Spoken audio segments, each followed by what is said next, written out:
Bien, ¿me escuchan? Sí, profe.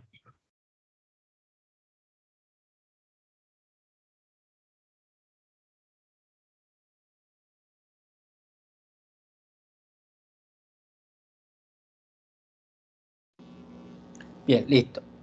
Esto fue lo que estábamos viendo ayer, el ciclo de ácido cítrico, el ciclo de ácidos tricarboxílicos o también conocido como el ciclo de Krebs. Entonces, a manera de resumen, para que le quede en la grabación, tenemos que estar claro de varias cosas. Que el ciclo de Krebs recupera energía por el catabolismo de las macromoléculas a través de acetilcoenzima A. Está constituido por 8 reacciones, cuyos productos son 2CO2, que es lo que usted ve aquí y acá, 2CO2, 3 NADH, 1, 2, 3, un FADH2, que ya lo vimos que les enseñé que aparece en algunos textos como QH2, y un GTP o ATP. La ecuación neta del ciclo de Krebs está aquí para que la revisen. ¿Estamos de acuerdo?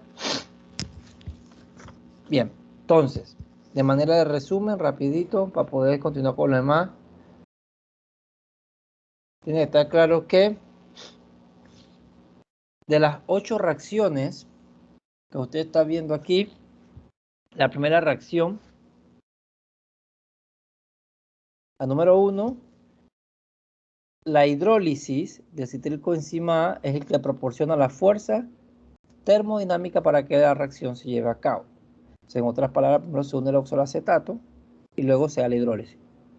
La reacción número 2 es la adición estereoespecífica de OH y protones para la producción de un estereoisómero. La reacción número 3 es una descarboxilación oxidativa, que le dije que es el desprendimiento de CO2, ¿verdad? ¿Y qué requiere ahí? La reacción número 3. Vamos para la número 3. Vamos a la 3. ¿Qué requiere la número 3? Magnesio manganeso. ¿Y para qué o qué función tienen ellos? La función de ellos es la que ayudan a polarizar al recién formado carbonilo que está aquí. Bien.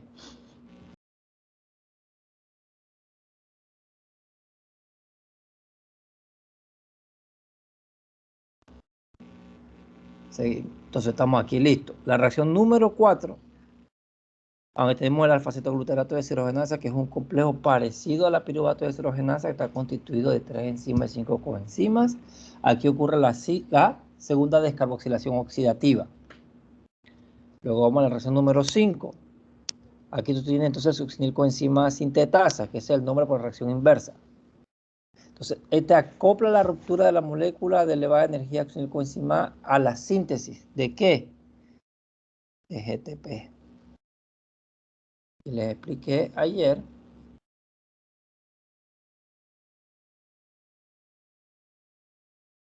que cómo lo hace.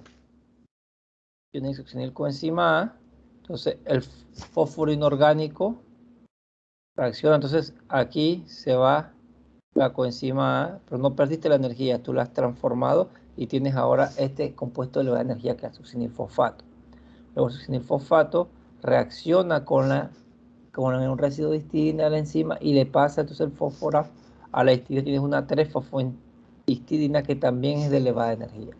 Y esto facilita entonces que la enzima pueda transferir el grupo fosfato al GDP y se dé la síntesis de GTP. Y usted ya sabe, porque se lo expliqué, que esto específicamente en mamíferos se forma GTP, pero en plantas y bacterias se forma ATP, y que ellos son equivalentes energéticamente porque son interconvertidos por una enzima que se conoce como nucleósido difosfato sinasa y que esa reacción no requiere energía.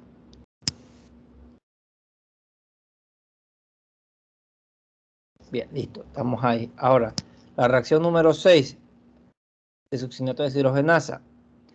Esto es una deshidrogenación estereoespecífica de succinato a fumarato. Les expliqué que es inhibida por el malonato y que el malonato es un inhibidor competitivo.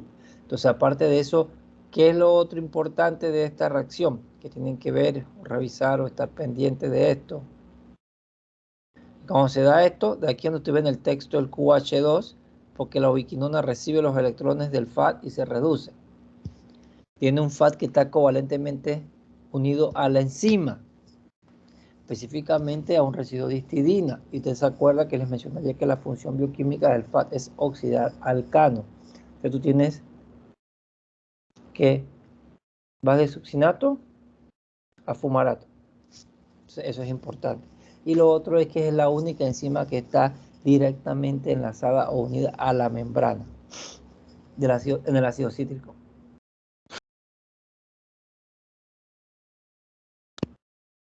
Número 7.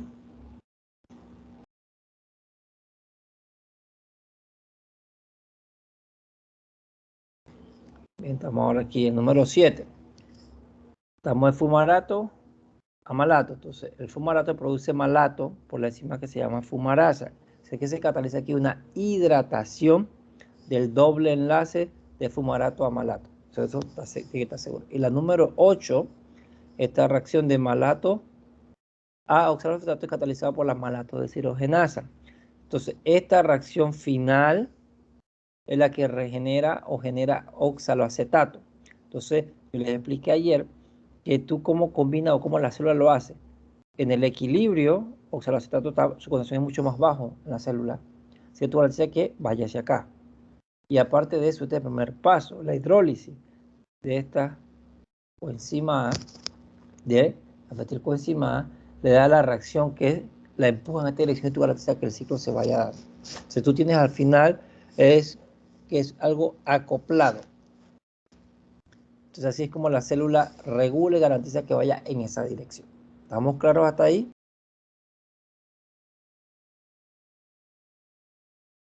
Profesor, el equilibrio de la baja concentración es oxaloacetato y L-malato, ¿verdad? Correcto, es en este. Pues recuerda que esta es irreversible. La 1, la 3 y la 4. Las demás son cercanas al equilibrio. Entonces está, vamos para atrás, aquí está. Esta que está aquí. Aquí estos valores son aproximadamente 0. O sea, tienen valores que no son exactamente 0, pero son aproximadamente 0. Y prefiero esta tabla porque así no se confunden, se concentran en que este es negativo, negativo, negativo. Entonces, eso es lo que hace la célula, que mantiene en el equilibrio la concentración de esto por debajo de L-malato. Entonces tú hace que vaya en esta dirección.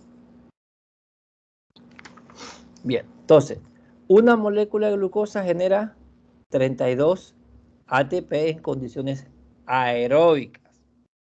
En condiciones anaeróbicas solo se producen 2 moléculas de ATP, eso lo vimos ayer. Entonces, usted ya sabe que cada acetilcoenzima que ingresa genera 10 ATP. Y entonces yo le tengo esto que está aquí. Ahora vamos a ver un par de cositas. Bien, ¿qué me queda ahora reforzar?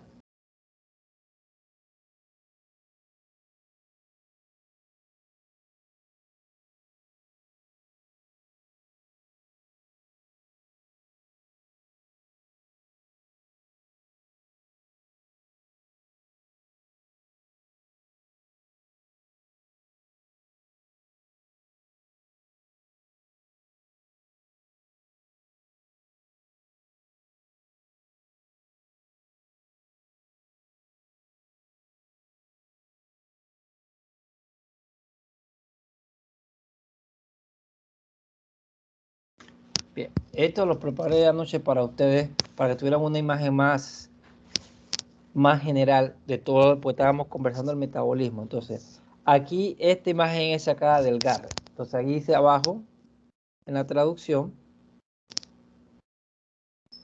para que lo tengan ahí, dice que el ciclo ácido cítrico proporciona intermediarios para numerosas rutas biosintéticas, procesos sintéticos en la célula. Y que lo que está en anaranjado son los aminoácidos que se proporcionan. Nosotros veremos metabolismo de proteínas hasta casi terminado el semestre. Estamos por allá. Faltan varios meses para eso. Pero tú estás aquí. Entonces, ¿usted qué ve? Usted ya vio que todo lo que está aquí viene de piruvato, acetilcoenzima A, entra al ciclo de Krebs, está CO2, CO2. Entonces, él proporciona. Entonces, él proporciona y va hacia distintos metabolismos. Entonces, de aquí tú puedes ir entonces a la síntesis de pirimidinas y a la síntesis de purina, que son los nucleótidos, que eso también lo veremos en el semestre más adelante. Entonces tiene que ver esto como un todo. Nosotros estamos concentrados hasta ahora en lo que vamos del curso aquí.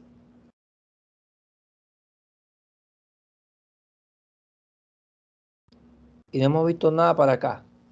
Solamente aquí va la cadena transportadora de electrones. Entonces todavía falta todo esto. Entonces, aquí, cuando tú hablas de la parte anabólica, usted sabe que el catabolismo es la degradación y el anabolismo es la síntesis. Entonces, esta misma imagen que está aquí, esta es del Leninger.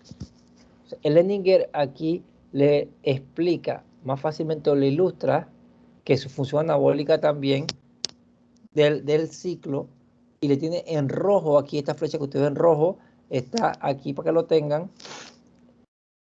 Shown in red son 4 reacciones anapleróticas. Entonces, yo les conversaba ayer que las reacciones anapleróticas, usualmente la definición por sí es reacciones para llenar.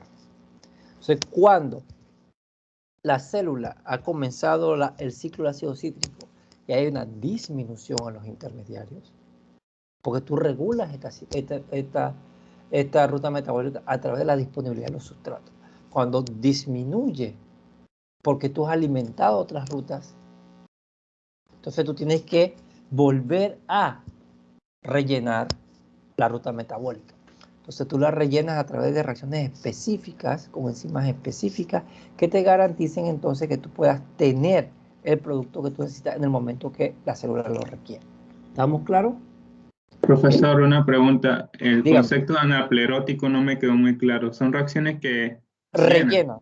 Rellenan. Es para rellenar. Es como si tú tomaste tu botella de agua y tú tienes sed. Entonces tú vas a la fuente de agua y tú la rellenas. Entonces son reacciones para volver a llenar o rellenar los intermediarios, la concentración de los intermediarios.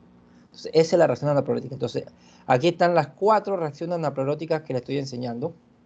Esto también es del Leninger. Lo voy a pasar para que lo tengan, para que vean las imágenes por completo. Entonces estas son las 4 reacciones que llenan los intermediarios o alimentan al ciclo de ácido cítrico cuando la concentración de sus intermediarios ha disminuido. Entonces, la reacción esta que usted ve aquí, la reacción del piruvato carboxilasa, que es la primera reacción, esta que está aquí. Tiene piruvato, bicarbonato, ATP, luego te da oxaloacetato. Usted ya sabe que oxaloacetato es lo que tú mantienes en el ciclo de manera constante. Estas otras dos también te dan oxaloacetato y esta te da malato como producto. Entonces, ¿qué tú ves? ¿Qué tú observas? De aquí a malato, oxaloacetato, oxaloacetato. Este es el que tú mantienes constante. Entonces, cuando disminuye, entonces tú estás alimentando para hacer que el ciclo se vaya alimentando. Entonces, la más importante es esta que está aquí. Entonces, esta es una reacción súper importante. Entonces, la reacción de piruvato carboxilasa es una enzima reguladora y virtualmente inactiva en la ausencia de acetilcoenzima. Por consiguiente, es un modulador alostérico positivo. Entonces, esta que tiene aquí, el PEP, es fosfoenolpiruvato carboxicinasa. Entonces, ella es activada por el intermediario de la glucosa fructosa 1,6 bisfosfato, que lo vimos en el primer parcial. O sea, cuando nosotros comencemos a ver la otra semana, en otras rutas de la glucosa, vamos a comenzar a conversar de cómo tú llegas a formar oxaloacetato. Entonces, esta es la más importante, pero tienes otras reacciones. Y aquí nada más le coloqué para que ustedes sepan en qué parte del organismo se lleva a cabo. Entonces, lo que veremos, lo que ustedes ven interesante es la presencia de bicarbonato. Y la presencia de bicarbonato aquí. Entonces, la otra semana vamos a hablar el por qué y para qué sirve ese bicarbonato, cuál es su función metabólica. Usted ya sabe que el bicarbonato regula el amortiguador el principal amortiguador de la sangre. Pero en rutas biosintéticas tiene una particularidad que es muy interesante, que está enmascarando algo que usted no ve en estos momentos. Pero lo veremos la próxima semana. Entonces, yo les pedí a ustedes que revisaran les pedí que revisaran.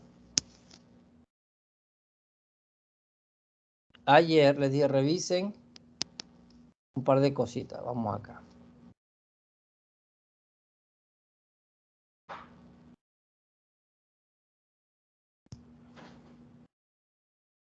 Aquí.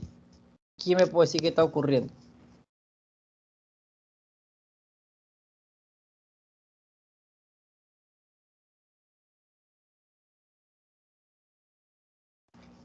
¿Qué ocurre? ¿Qué ve ahí? Estos son los primeros 3 pasos de la reacción de catalizada en el complejo piruvato de cerogenasa. Pero usted, ¿qué ve ahí? Aquí arriba. Una descarboxilación. Exactamente, una descarboxilación. O sea, usted no puede dejar que un montón de estructuras químicas y muchas flechas lo confundan. Usted tiene que seguir el flujo de la reacción. Una enzima, una base, hasta el protón. ¿Qué genera aquí?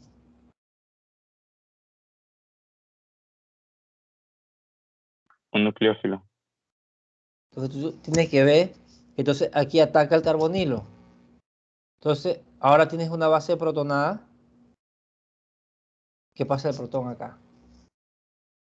Facilita la descarboxilación. Entonces, esta especie se estabiliza por resonancia. Ustedes vieron eso en orgánica 2. Ustedes deben estar también en orgánica 3. ¿Verdad? Entra Sí, un protón. ¿Por qué aquí tiene que entrar un protón y no un hidruro?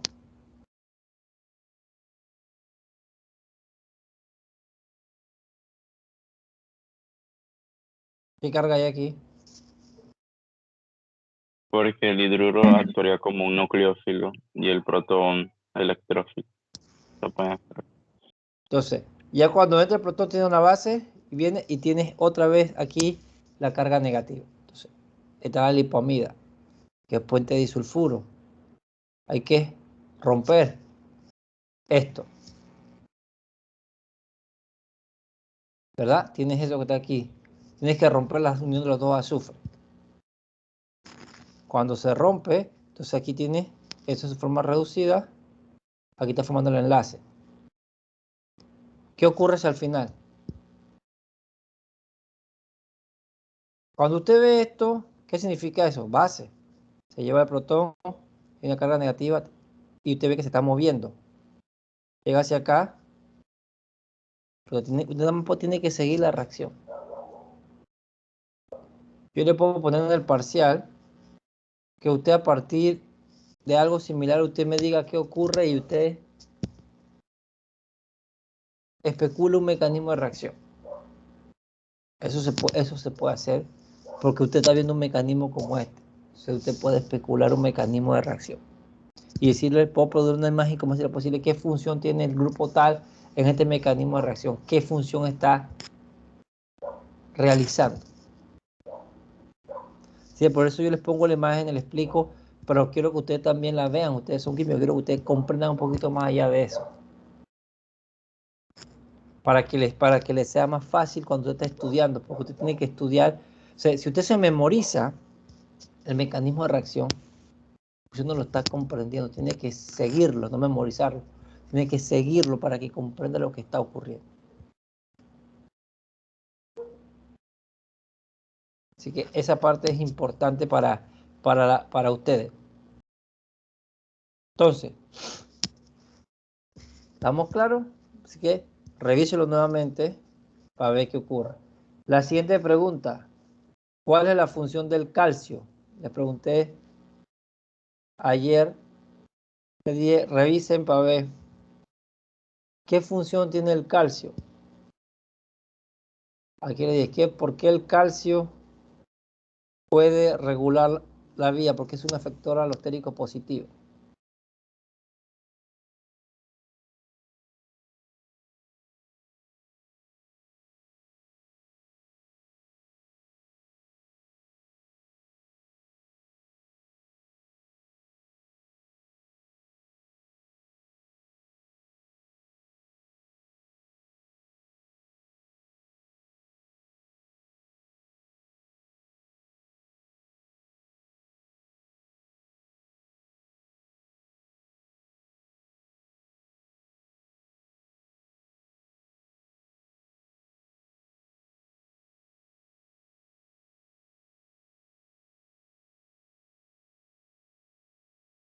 Bien. El calcio funciona como un segundo mensajero químico en muchos procesos. No sé si vieron eso en biología o en algún otro lugar. Entonces, esa es una función muy particular del calcio. Entonces, dentro del contexto de nosotros, es importante que ustedes sepan que él es un regulador metabólico de importancia. Él estimula la degradación de glucógeno, que todavía no lo hemos visto, pero él lo estimula. ¿Cómo lo hace? Entonces, él lo que hace también es que él genera la contracción muscular y regula los procesos de señalización por hormona. Pero en el ciclo ácido cítrico en particular, él activa a la piruvato deshidrogenasa, que usted está viendo aquí, que encima viene de aquí a acá.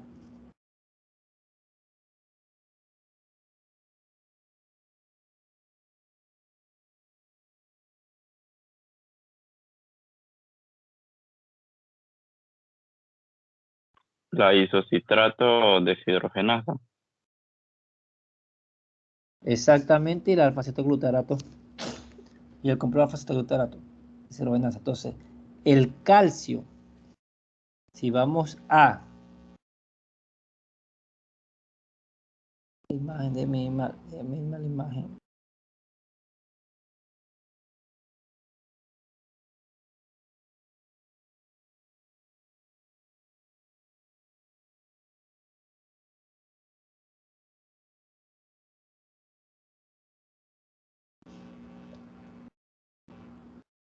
Aquí está el calcio.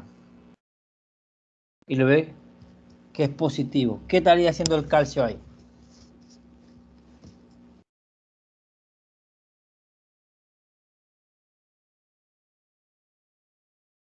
Si él es un efector alostérico positivo, ¿cuál de las dos formas está activando? ¿La piruvato deshidrogenasa sinasa o la piruvato deshidrogenasa fosfatasa? La fosfatasa. Claro. Pues entonces él le quita el grupo fosfato La carga. y digamos la forma activa. Entonces, él activa el complejo piruvato deshidrogenasa. ¿Para qué? Para que se produzca entonces acetilcoenzima. Si usted viendo una imagen como esta, usted puede sacar conclusión. Ahora,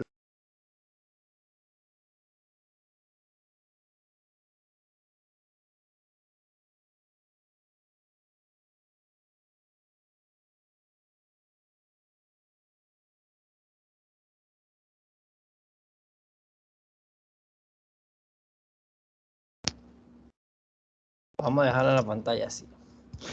Listo. Bien, aquí tengo un problemita. Y le digo, no se asusten por el texto. Dice, calcule la cantidad de moléculas de ATP generado por las siguientes reacciones netas del ciclo ácido cítrico. Aquí viene la clave. Suponga que oxidan todo el NADH y el QH. ¿Qué significa eso? Que los electrones se transportaron a la cadena. Exactamente, que los electrones han sido inyectados a la cadena transportadora para formar ATP. Y que el piruvato se convierte en acetilcoenzima A. Entonces, esto no lo hemos visto, lo vamos a ver la próxima semana que vamos a hablar del sistema de lanzadera, pero de manera general, si está funcionando el sistema de lanzadera malatoaspartato, quiere decir que cada NADH equivale a 2.5 ATP y que cada QH2 o FATH2, dependiendo de cómo lo veas, equivale a 1.5. Si yo tengo un piruvato para que forme 3 CO2,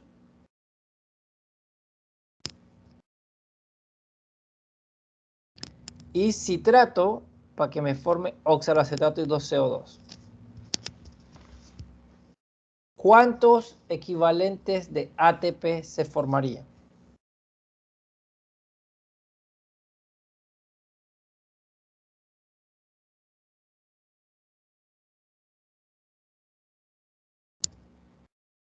En total, todo.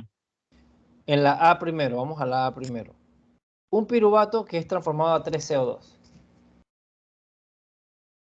Suena como complicado, ¿verdad? Pero ¿qué tal si le digo que no?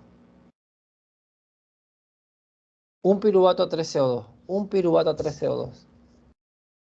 Con las 9:23. Ah, me da chance, sí, listo. Un piruvato a 3CO2. ¿Cuánto ATP? Vamos a hacer algo más fácil. Recuerden, un piruvato a 3CO2. Vamos a buscar la diapositiva. Está aquí. Yo sé que no se lo saben todavía, lo vimos ayer, así que no pasa nada. Vamos a las reacciones. Profesor, una pregunta. Dígame.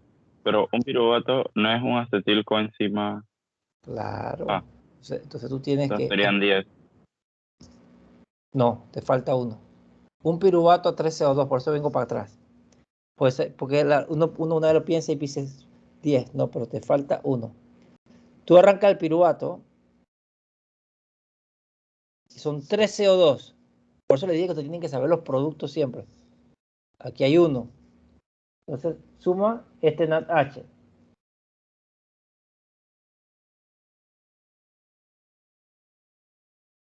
Entre el acetilcoenzima A, ¿a dónde se forman los otros CO2?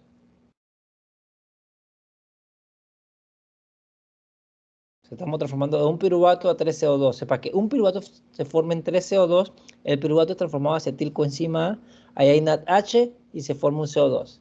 Luego, como acetilcoenzima entra al ciclo y dijimos que se oxida por completo el NADH y el FATH2, entonces tenemos los dos CO2 que se forman, que son en el ciclo de Krebs. Y aparte tú tienes aquí el GTP, que ya lo sabemos, y tenemos el QH2 y el NADH que está aquí. Entonces, la respuesta es ¿cuánto? Ahora véalo en su total. ¿Cuánto? Un piruvato a 3 moléculas de CO2.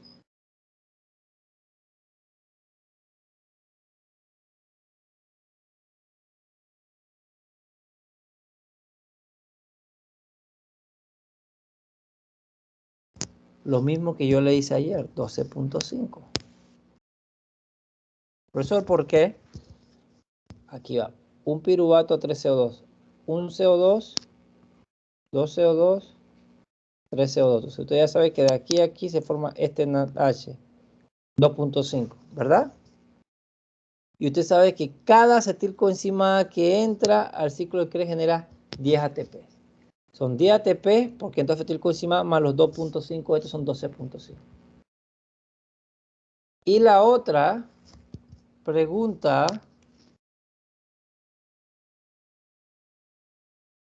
dice,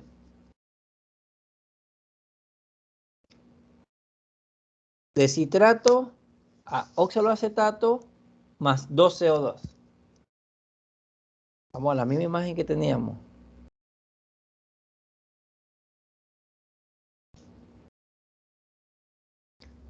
Entonces, ya no estamos entrando aquí a acetilcoenzima, pero no pasa nada. Tú entraste aquí en citrato. Cuando el acetilcoenzima entra, él se incorpora al oxaloacetato y forma citrato. Así que aquí no estamos perdiendo nada. Entonces, si tienes citrato,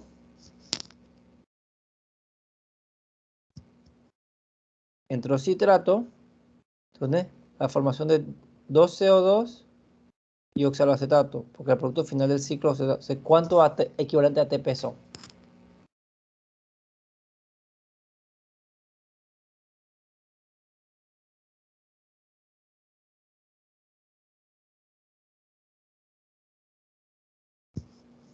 Bien, vamos a verlo. Estoy aquí.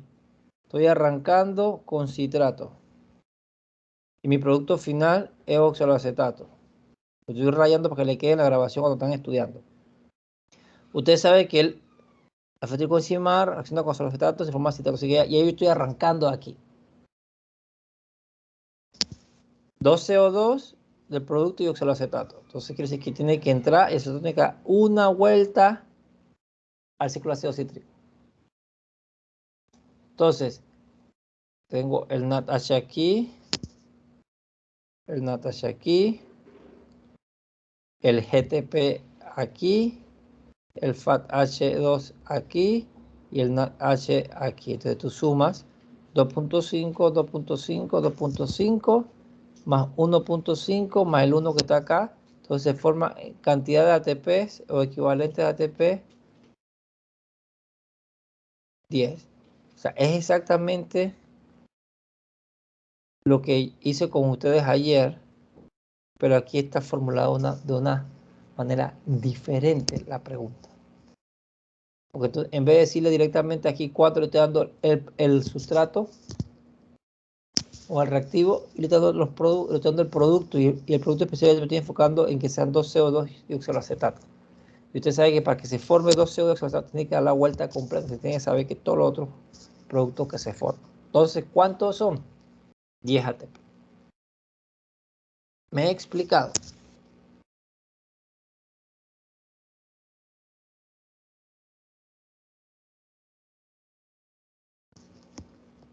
Sí, Muchísimas gracias. Entonces, ya, lo que quiero que vean que no es complicado, tienen que saberse las reacciones. O sea, en estos momentos todo se puede olvidar la glucólisis. No se olvide la glucólisis. Para el siguiente parcial, obviamente no lo voy a poner a regular la glucólisis, pero tú tienes que acordarse la glucólisis y además lo va a tener fresco porque vamos a tener la gluconogénesis, que es la ruta inversa. Y tú cambias las 3 reacciones de la glucólisis que regulan la vía metabólica, la cambias por 4 reacciones en la gluconogénesis, específicamente la reacción de piruvato a fosfonilato, que es la inversa, como es una reacción irreversible, tú la cambias, para revertirla, tú la cambias por 2 reacciones. Para eso se forma, para poderse formar entonces el primer reactivo. Entonces eso lo veremos el martes, el lunes, que diga, Dios primero. Bien, ahora, la siguiente pregunta. Vamos justo en tiempo.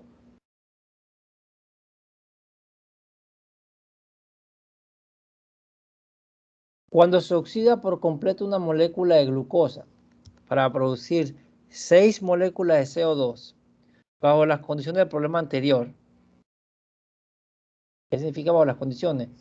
Que el NADH y el QH para formar ATP se oxidan por completo, que el piruvato se convierte en acetilcoenzima A y que la lanzadera que se está utilizando es malato aspartato. Entonces esto vale 2.5, todo vale 1.5. Eso es lo que quiere decir con el problema anterior. ¿Qué porcentaje de ATP se produce por fosforilación oxidativa? O sea que es inyectado a la cadena transportadora de electrones. Y entonces cuando él inyecta los electrones, se genera el gradiente de protones, entra en la locación de protones, regresa por el complejo ATP sintasa y se produce entonces la fosforilación oxidativa. O sea, ¿qué es eso? La síntesis de ATP a partir de ADP y fosfato inorgánico. ¿Y qué porcentaje se produce por fosforilación a nivel de sustrato? Que eso les expliqué cuando no hay presencia de oxígeno. Entonces, vamos acá.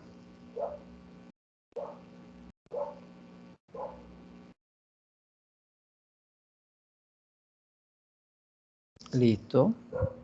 Estamos buscando el porcentaje. Si ya usted sabe, ¿verdad? Que esta es la cadena transportadora de electrones aquí y esta es la fosforilación oxidativa. Esto es lo que hablábamos de translocación de protones, regresan por el ATP sintasa y eso le da la energía para que se sintetice ATP a partir de ADP y fosfato inorgánico. Si yo solo he tenido toda la distancia esquematizado así, para que cada vez que lo menciono lo puedan ver. Entonces, una glucosa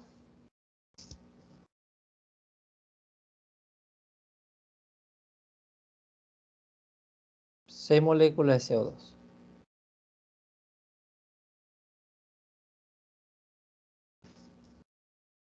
Una glucosa, 6 moléculas de CO2. Entonces, ¿qué le indica a usted eso entonces? Ya listo, me voy a regresar a esta diapositiva ya.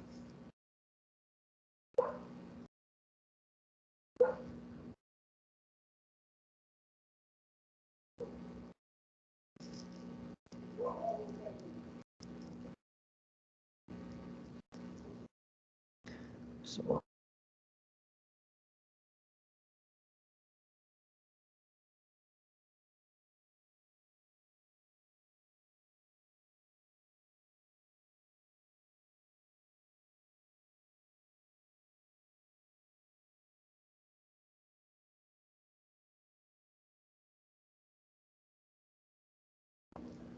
Listo, que cerré la diapositiva y la fui a buscar, porque como lo estoy explicando para que les quede listo. Bien. Ahora, entonces estamos hablando que es la oxidación completa. Entonces, yo le estoy pidiendo cuánto es el porcentaje de ATP que se forma por la fosforilación oxidativa, o sea que pase por aquí e inyecte los electrones y se genera aquí, y cuánto es por fosforilación a nivel de sustrato. Quedan 7 minutos de la clase. ¿Cómo yo saco eso? De los 32 tendría que ver cuántos son de fosforilación a nivel de sustrato, que son 4, Exactamente. Usted no y se los puede. otros son 28. Exactamente. Es de todo lo que tienen que hacer. Primero tienen que comprender. ¿Usted qué hace? 28.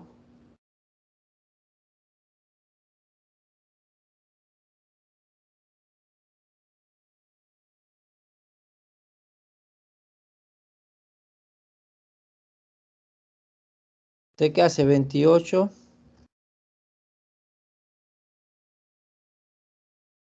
Entre 32 aquí.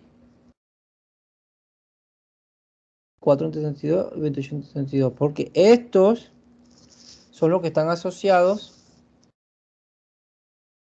a la fosforilación oxidativa y estos son los que están asociados a la fosforilación a nivel de sustrato. Entonces, ¿cuánto es el porcentaje de eso entonces? 28 El 32. de este me dio 87.5, Exactamente. ¿Y el otro? 12.5.